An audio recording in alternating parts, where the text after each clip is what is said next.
Ladies and gentlemen, welcome to relationship lab in iDream media. నేను ప్రియదర్శన్, నాతో పాటు relationship counsellor and advocate Vishwashri garu ఉన్నారు. ఒకసారి మాట్లాడదాం. హాయ్ మ్యామ్, నమస్తే. నమస్తే. బాగున్నారా? బాగున్నాను దర్శన్. సో ఈరోజు ఒక ఇంపార్టెంట్ కేసు గురించి డిస్కస్ చేద్దాం అనుకుంటున్నాను. అంటే కేసు అనొచ్చో లేదో నాకు తెలీదు. నా దగ్గర నాకు అమ్మాయి అబ్బాయి ఇద్దరు ఫ్రెండ్సే, చిన్నప్పటి నుంచి ఫ్రెండ్స్. సో మేము కాలేజ్ మేట్. అంటే అబ్బాయి నాకు కాలేజ్ మేట్, అమ్మాయి స్కూల్ చదివేది అనమాట. వీడు ఇంటర్మీడియట్ ఫస్ట్ ఇయర్లో ఉన్నప్పుడు అమ్మాయి 8th క్లాస్ చదివేది. సో ఇద్దరికి 3 years డిఫరెన్స్ ఉంది. అప్పటి నుంచి లవ్లో ఉన్నారు. అయితే ఏమైందంటే ఈ అమ్మాయి 19 వచ్చేసరికి పెళ్లి చేసుకున్నారు ఇద్దరు. ఓకే. ఇంట్లో ఒప్పించే పెళ్లి చేసుకున్నారు. అప్పుడు వాడు కొంచెం ఒప్పుకోకపోతే ఏదో చేస్తానని చెప్పి మొత్తం మీద ఏదో ఒకటి చేసి ఒప్పించాడు. ఒప్పించి పెళ్ళి అయిన తర్వాత ఒక 3 years వాళ్ళు ఫైనాన్షియల్లీ డిపెండెంట్ కాబట్టి ఇంట్లోనే ఉండాల్సి వచ్చింది. అంటే అబ్బాయి వాళ్ళ ఇంట్లో. Okay okay. సో అత్తగారు మామగారి దగ్గర అత్తగారు మామగారి దగ్గరే ఉంది. ఆల్మోస్ట్ 19 to 20, 21 వరకు. 22 వరకు ఉందండి. ఓకే. తర్వాత లాస్ట్ 3 years ఏంటంటే ఆల్మోస్ట్ 6 years అయింది మ్యారేజ్ అయ్యి. ఇంకొక లాస్ట్ 3 years ఏంటంటే ఫినాన్షియల్లీ ఇండిపెండెంట్ అవుతున్నారు వీళ్ళు. బాగానే వీడు చిన్న జాబ్ చేస్తున్నాడు. అమ్మాయిని పాపం అమ్మాయి కొంచెం షార్ప్ అని చెప్పి ఆ కాలేజ్ టైంలోనే అమ్మాయికి సాఫ్ట్వేర్ కోర్స్ ఇప్పించి జాబ్ ఇప్పించాడు అనమాట. సో ఇప్పుడు ఆ అమ్మాయి ఆ అబ్బాయి కంటే 2 times or 3 times సంపాదిస్తుంది. సో బట్ ప్రాబ్లం ఏంటంటే ఇప్పుడు ఆ అమ్మాయి ఒకప్పుడు వాడు స్కూల్ డేస్ నుంచి వాడే బైకో ఎవరో ఒకరు బైక్ తీసుకుని ఆ అమ్మాయిని అక్కడికి తీసుకెళ్ళి ఇక్కడికి తీసుకెళ్ళి డ్రాప్ చేసి ఇవన్నీ చేసేవాడు. ఇప్పుడు ఏమైతుందంటే రీసెంట్ గా ఆమె ఒక 6-7 months నుంచి వేరే కార్పొరేట్ ఆఫీస్ లో జాయిన్ అయింది. ఇక్కడే శాలరీ హైక్ అని చెప్పాను కదా, ఇప్పుడు ఆల్మోస్ట్ 3 times సంపాదిస్తుందని. ఇక్కడ మాత్రం ఆ అబ్బాయిని నువ్వు డ్రాప్ చేయొద్దు, నేను వెళ్తాను, ఒకవేళ డ్రాప్ చేసినా కూడా కొంచెం ముందు అక్కడెక్కడో ఆపేయమని. ఆఫీస్లో కూడా వీడు ఎంక్వైరీ చేస్తే మ్యారేజ్ అవ్వలేదని చెప్తుందని. అమ్మాయి స్టిల్ 25 అంతా ఉంటుంది. సో మ్యారేజ్ ఇంకా అవ్వలేదని చెప్తుందని. అండ్ పార్టీస్కి ఎక్కువ వెళ్తుందంట. మనోడికి కూడా పెద్దగా రెస్పాండ్ అవ్వట్లేదు. పెళ్ళి 6 years అయింది. ఇప్పుడు ఎక్కువ ఆడు ఎమోషనల్గా అటాచ్ అవుదాం దగ్గరికి వచ్చి మాట్లాడుతున్నా ఆమె ఫోన్లో ఉంటుంది, ప్రైవసీ కోరుకుంటుంది. అండ్ ఫోన్లో కూడా వీడు అబ్జర్వ్ చేసింది ఏంటంటే ఎక్కువగా ఆపోజిట్ జెండర్ అబ్బాయిలే ఎక్కువ చాట్ చేస్తున్నారు, పులిహోర కలుపుతూ ఉన్నారు, అంటే వాళ్ళు ఇంప్రెస్ చేస్తూ ఉన్నారు. ఈ అమ్మాయి ఎక్కువ స్మైలీ ఎమోజీస్ ఇవ్వడం, స్టిక్కర్స్ పెట్టడం, ఇవి చూస్తున్నాడు అనమాట. ఇది చూస్తుంది ఈ అమ్మాయి. వీడు అబ్జర్వ్ ఓకే. నువ్వు చెప్పేది ఏంటంటే ఇప్పుడున్న కాలమాన పరిస్థితుల్లో ఇప్పుడున్న టీనేజ్ పిల్లలు లైఫ్ లో జరిగేది. ఓకే, అదేదో సినిమా కూడా వచ్చింది, అది చూడలేదు కానీ, బట్ అందులో కూడా వాడు చిన్నప్పటి నుంచి లవ్ చేస్తాడు, ఏదో ఆటో, తర్వాత ఫైనల్ గా ఏమవుతుందో నాకు తెలియదు కానీ ఆ సినిమా స్టోరీలోనే ఉంది. బేబీ లాస్ట్ కి ఏమైందో నాకు తెలీదు. ఏమవుతుంది లాస్ట్ కి? లాస్ట్ కి లేదండి, ఆ అమ్మాయి ఇద్దరిని కాకుండా వేరే అబ్బాయిని చేసుకుంటది. ఓకే, బట్ గుడ్ ఇందులో ఈ అబ్బాయి ఆల్రెడీ పెళ్లి అయిపోయింది. సో ఇప్పుడు ఏంటంటే వీడేంటి అంటే మరీ అంత అనుమానం లేదు ఫిజికల్గా ఏమన్నా అవుతున్నారా అని. బట్ వీడు ఆన్లైన్ దీన్ని కూడా తీసుకోలేకపోతున్నాడు. సో దీని గురించి మీరు ఏం చెప్తారు, ఎయిదర్ అమ్మాయికి కానీ అబ్బాయికి కానీ? చాలా చాలా చాలా సందర్భాల్లో లాయల్టీ అనే క్వశ్చన్, ఇప్పుడు నువ్వు అడిగే క్వశ్చన్ ఏంటంటే I can frame it as an online loyalty or social loyalty. ఇంకా చెప్పాలంటే అంటే నలుగురు మధ్యలోనూ భర్త అని చెప్పట్లేదు, నలుగురితోనూ సింగిల్ అమ్మాయి లాగానే ప్రవర్తిస్తుంది అంటే she's trying to project that she's not committed and she's available to get flirt or get attention and all that. So ఇక్కడ మనం గమనార్హమైన విషయం ఏంటంటే దర్శన్ వీళ్ళు చాలా చిన్నప్పుడు, I think maybe school 8th class అంటే ఇంకా అమ్మాయికి ప్రపంచంలో ఎక్స్పోజర్ కానీ పతియే ప్రత్యక్ష దైవంబు లాగా she would have like loved him, very loyal to him. తను తప్పించి ప్రపంచం ఏం తెలిసి ఉండదు. అవునా? అవును. అండ్ దట్టు టీనేజ్ లోనే పెళ్లి చేసేసుకున్నారు అన్నావు. ఎక్స్పోజర్ తక్కువ అండ్ మోర్ ఓవర్ వాళ్ళ తల్లిదండ్రుల దగ్గర కొంచెం ఫైనాన్షియల్ క్రంచ్ ఉంటే అమ్మాయి ఏమీ అనుభవించి ఉండకపోవచ్చు చెప్పాలంటే. సో ఇక్కడ నేను నీకు ఎలా కావాలో ఆన్సర్ అనేది చెప్తే నేను అలా చెప్తాను. చెప్పు. అంటే ఇప్పుడు ఈ ఆన్లైన్ లాయల్టీ కూడా అవసరమా అనేది వాడి క్వశ్చన్. అంటే ఇక్కడ కూడా లాయల్టీ చూడాలా మనం? లేదు ఆ అమ్మాయికి అంత స్కోప్ ఉండదులే, బయటికి వెళ్ళి ఇంత నేను అనవసరంగా ఎక్కువ ఓవర్ థింక్ చేస్తున్నానా అనే ఆలోచన కూడా ఉంది. సో మీరు ఏమంటారు, నిజంగా ఓవర్ థింక్ చేస్తున్నాడా? లేదు ఎన్ని మంత్స్? ఆల్మోస్ట్ 7 months అయిందండి. 7 months కట్ 1 year అని చెప్పు. ఓకే. ఎన్ని రోజులు అయింది? 1 year అవుతుంది almost. 1 year is a good time actually. It's a very good time. You can see all the seasons. See, ఇక్కడ ఈ పర్టికులర్ కేసులో ఎందుకంటే we can generalise things the good that you have specifically asked me on this particular context. ఇందులో ఏంటంటే అమ్మాయికి అవగాహన శక్తి వచ్చే age కన్నా ముందే ఒక రిలేషన్షిప్లోకి వెళ్ళిపోవడం, అతనితోనే ఉండటం, అతనితోనే జీవితము తన ప్రపంచం అంతా తిరగటం జరిగింది. ఒకటి ఫైనాన్షియల్ ఇండిపెండెన్స్ లేదు, ఇంకొకటి తనకి ప్రపంచం అంటే ఏంటో కూడా తెలియని ఒక సినారీ అబ్బాయి క్రియేట్ చేశాడు. అంత ఇష్టంతో పెళ్లి చేసుకున్నారు, చక్కగా పేరెంట్స్ కూడా 3 ఏళ్ళు వీళ్ళు ఉంచుకున్నారు, చక్కగా వాళ్ళకి కావాల్సినవన్నీ చూసుకున్నారు, ఫైనాన్షియల్ స్టెబిలిటీ లేనందుకు. సో అమ్మాయి లాయల్గానే ఉంది. ఇప్పుడు కూడా ఆ అమ్మాయి నాకు తెలిసి ఈ అబ్బాయి సంఘర్షిస్తూ ఉండుంటాడు లోపల. నేను ఏదన్నా ఈ క్వశ్చన్ అడిగితే ఈ అమ్మాయి నన్ను ఏమన్నా అనుమానంగా చూస్తున్నావని అనుకుంటుందేమో అనే ఉంటాడు నీ ఫ్రెండ్. అడగాలా లేదా, ఎవరితో చెప్పాలి, ఎలా చెప్పాలి, చెప్తే తను ఎలా తీసుకుంటుంది, మళ్ళీ తీసుకొని నన్ను ఏమైనా నీచంగా లేకపోతే నాకు అంటే తన మీద లవ్ తగ్గిపోయింది అనుకుంటుందా, లేకపోతే తన దృష్టిలో నన్ను నేనే దిగజార్చుకున్న వాడిని అవుతానా, ఇలాంటి సంఘర్షణతో బాధపడుతూ ఉండుంటాడు. స్ట్రైట్ గా చెప్పడం ఏంటంటే చేయి జారిపోద్దేమో అని భయపడుతున్నాను, ఇప్పుడు నేను ఎలా అనుమానిస్తే ఖచ్చితంగా చేయి జారిపోద్దేమో అని ఇంకా భయం వేస్తుందంట. అనుమానిస్తే కాదు, అసలు ఈ కాన్వర్సేషన్ తీసుకొస్తేనే అనుమానం అనుకుంటది. అలా అనుకుంటే రిజెక్షన్ మోడ్కి వెళ్ళిపోతుంది అమ్మాయి.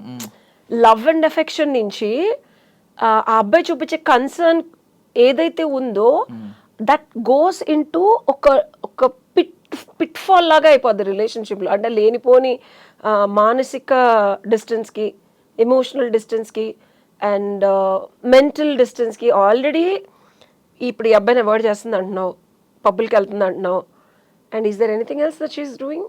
అంటే ఇప్పుడు దాకా లేని డ్రింకింగ్ హ్యాబిట్ ఇప్పుడు వచ్చిందంటే కొంచెం. And how about her dressing కూడా ఆబ్వియస్లీ వాడు మెన్షన్ చేశాడు క్లియర్లీ. ఏం చెప్పాడంటే అంతకుముందు ఏం డ్రెస్సింగ్లో పెద్ద ఎప్పుడు ఆడికి ఏం ఆక్వర్డ్గా అనిపించలేదంట, ఇప్పుడు కొంచెం మోడర్న్ డ్రెస్లు ఎక్కువ వేస్తుంది, కొంచెం middies type, I mean shorts కొంచెం ఇలాంటివి ఉంటాయి కదా అవి వేస్తుంది అని చెప్పి కొంచెం షార్ట్ డ్రెస్సెస్ వేస్తుందంట ఇక్కడ వరకు. అండ్ పార్టీస్కి వెళ్తుంది ఆ డ్రెస్సుల్లో. సో వాడికి ఇంకా కొంచెం భయం వేస్తుంది ఎక్కువగా, వాడు చాలా ఇన్సెక్యూర్ ఫీలింగ్లో ఉన్నాడు. దర్శన్, ఇక్కడ 2 పర్స్పెక్టివ్స్. మనం అమ్మాయితో ఆ అమ్మాయి ఇంటెన్షన్ ఏంటనేది తెలుసుకోకుండా ఒక కంక్లూజన్కి రాకూడదు, first thing. But before that as a analyst and as an advocate and relationship expert నాకు అనిపించేది ఏంటంటే ఆ అమ్మాయి తన స్పేస్ కోరుకుంటుంది. Like 25 to 26 years of age ఏంటంటే ఇదివరకు టీనేజ్లో అమ్మాయిలు చాలా గ్రో అయిపోయి బాగా అర్థం చేసుకునే ఎబిలిటీ వచ్చి అప్పుడే పెళ్ళిళ్ళు చేసుకొని పిల్లలకి అనే స్టేజ్కి వచ్చేది. ఇప్పుడు కొంచెం ఎక్స్పోజర్ అనేది అమ్మాయికి సడన్గా వచ్చి, నాకు తెలిసి శాలరీ హైక్ అయిందన్నో, ధనం వచ్చి, ఇండిపెండెన్స్ వచ్చి, తనకి కావాల్సినట్టు, తనకి నచ్చినట్టు, తనకి వచ్చినట్టు ఎదుటి వాళ్ళు తనని అప్రిషియేట్ చేస్తుండే. ఎంతసేపు ఇప్పుడు ఆల్మోస్ట్ 8th క్లాస్ అంటే ఒక 10 years or 12 years of love ఆల్రెడీలో కొత్తదనం ఏమి ఉండదు అమ్మాయికి. ఎవరైనా ఒక అమ్మాయికి అటెన్షన్ ఇస్తున్నారంటే ఆ ఫ్లేవర్ ఆఫ్ బ్యూటీని కానీ అప్రిషియేట్ చేస్తున్నారంటే ఆమె డెఫినెట్గా దానికి ఇష్టపడటంలోనూ అట్రాక్ట్ అవ్వటంలోనూ ఇంకా కావాలనుకోవడంలోనూ తప్పులేదు. మనం దాన్ని తప్పు పట్టి నువ్వు ఇలా ఉండకూడదు, చుడిదార్లు వేసుకోవాలి, పెళ్ళైన కాటి ఇలానే ఉండాలి అనటం అనేది in a way wrong. We're actually killing her self expression.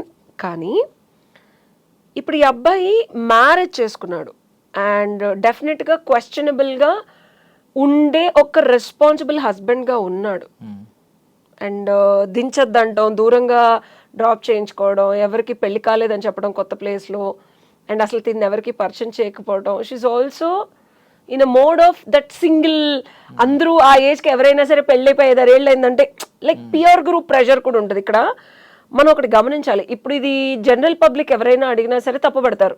అదేంటి పెళ్ళైన తర్వాత భర్తను చూపించకపోవడం ఏంటి, మొగుడిని అవాయిడ్ చేయడం ఏంటి, ఇంకొక అబ్బాయిలతో మాట్లాడటం ఏంటి, పుట్టి డ్రెస్లు వేసుకొని తాగడం ఏంటి, నువ్వు కౌన్సిలర్, సోషల్ యాక్టివిస్ట్, అడ్వకేట్ దగ్గరికి వెళ్ళినా అది పద్ధతి కాదు, ఇలా ఉండాలి, ఇలాంటి చొప్పునది మాటలు నేను చెప్పను. We need to understand from the context of a girl when her independence is growing, when she is trying to protect her self, okay, and when she is trying to know what is good, what is bad. అలా అని చెప్పి తప్పు చేసేసి తప్పు తాగి పడిపోయి ఇలా ఉంటే కరెక్ట్ అని నేను ఎప్పుడు దాని కాదు నేను అప్రిషియేట్ చేసేది. ఇప్పుడు నేనైనా ఏ అమ్మాయి అయినా నాకు రేపు పొద్దున కూతురు పుట్టినా లేకపోతే సొసైటీలో ఏ టీనేజ్ పిల్ల అయినా నేను చెప్పేది ఏంటంటే know your limits but still you be independent and do whatever is appropriate with the kind of a self expression that you want. నిన్ను నువ్వు చంపుకొని బతకాలని ఎవరు చెప్పట్లేదు. Everybody has freedom. ఆ ఫ్రీడమ్ కోకి చెందుద్ది. బట్ బికాజ్ ఇప్పుడు మనం అమ్మాయిని వెళ్ళి అడిగితే మనల్ని ఏమంటుందో తెలుసా, బికాజ్ నాకు పెళ్ళైంది కాబట్టి, బికాజ్ నేను ఆబ్లిగేటెడ్ స్టేటస్ ఆఫ్ మ్యారేజ్లో ఉన్నాను కాబట్టి, నా టీనేజ్లో నేను ఏదైతే చెయ్యాలనుకున్నానో నేను అది చేయలేదు, నా దగ్గర డబ్బు లేవు, నా దగ్గర అప్పుడు పరిస్థితి లేదు, ఇప్పుడు నేను సంపాదించుకుంటున్నాను, నా టాలెంట్, నా ఎబిలిటీ, భర్త ఉన్నాడు కాబట్టి నేను అన్నీ కప్పేసుకొని మూసేసుకొని, నా ఏజ్ గ్రూప్. ఇక్కడ ఇంకొక బిగ్గెస్ట్ సజెస్టబుల్ పాయింట్ ఏంటంటే పియర్ ప్రెషర్, పియర్ గ్రూప్ అని ఉంటుంది. ఇది టీనేజ్ పిల్లల్లో ఎక్కువ ఉంటుంది. అందరూ ఏం చేస్తే మనం కూడా చేయాలని. ఇప్పుడు 25 years వాళ్ళు ఎవరు పెళ్ళిళ్ళు చేసేసుకొని భర్తలు ఉండేసి రిపీటెడ్ సేమ్ అవే చుట్టాలు, అవే ఫ్రెండ్స్, అదే పాట్లాక్ పార్టీల్లో కాకుండా వాళ్ళకి నచ్చినట్టు బాయ్ ఫ్రెండ్లతో తిరుగుతూ అటెన్షన్ సీకింగ్గా, ఫ్లర్టీగా పబ్లిక్ వెళ్ళడం, సెల్ఫీలు పెట్టడం, లైక్ ఇలా that's a trend right now. So అమ్మాయిని అడిగితే I'm just trying to fit in to my peer group. సొసైటీలోనూ నేను ఎక్కడ నేను ఆక్షేపణగాను చేయట్లేదు, నా హస్బెండ్కి చెప్పే వెళ్తున్నాను, అన్నీ చేస్తున్నాను. సో నా సక్సెస్కి, నా గ్రోత్కి, నేను ఇండిపెండెంట్గా ఉండటానికి, నాకు మంచి వచ్చాడు. ఎంతసేపు నా భర్తే పక్క నుండి, నా భర్తే దించి, నా భర్తే అన్నీ చేస్తే నేను ఎప్పుడు తెలుసుకుంటాను? So I'm trying to understand my self అంటుంది. అండ్ ఇందులో మనం మీ ఫ్రెండ్కి చెప్పాల్సింది మోతాదు ఎంత ఉంది. డెఫినెట్గా ప్రతి భర్త నేను అర్థం చేసుకోవాల్సిన విషయం ఏంటంటే, పాతకాలంలో లాగా అమ్మాయిలు లేరు. ఓకే, పాతకాలంలో లాగా ఇంట్లో పెళ్ళైపోయింది కదా అని చెప్పి తిని కూర్చుంటే, ఇప్పుడు నీకన్నా 2 times 3 times సంపాదిస్తుంది అంటున్నావు. ఎవరితో మాట్లాడకుండా, ఇప్పుడు ఒక ఆఫీస్లో ఒక పని అవ్వాలనుకో దర్శన్, అలా పార్టీలకి, ఇది సాఫ్ట్వేర్ కల్చర్ ఇది. ఓకే, నువ్వు పార్టీలకి వెళ్ళాలి, ట్రెడిషనల్ వే ఆఫ్ కూర్చొని పొద్దునెళ్ళి సాయంత్రం వచ్చేస్తాను, నేను చెప్పిన పని చేయాలి, లేకపోతే మిగిలిన కొలీగ్స్ నాకు నచ్చినట్టు ఉండాలి, నాకు సపోర్ట్ చేయాలంటే ఇప్పుడు అంటే టీమ్స్లో పనిచేస్తూ ఉంటారు. నీకు వర్క్ ఫ్లో అంత బాగుంటుంది, సక్సెస్ గ్రోత్ అంత బాగుంటుంది. సో దానికి నేను ట్రై చేస్తున్నాను, మీరు నన్ను ఎందుకు క్వశ్చన్ చేస్తారని కూడా అనొచ్చు అమ్మాయి.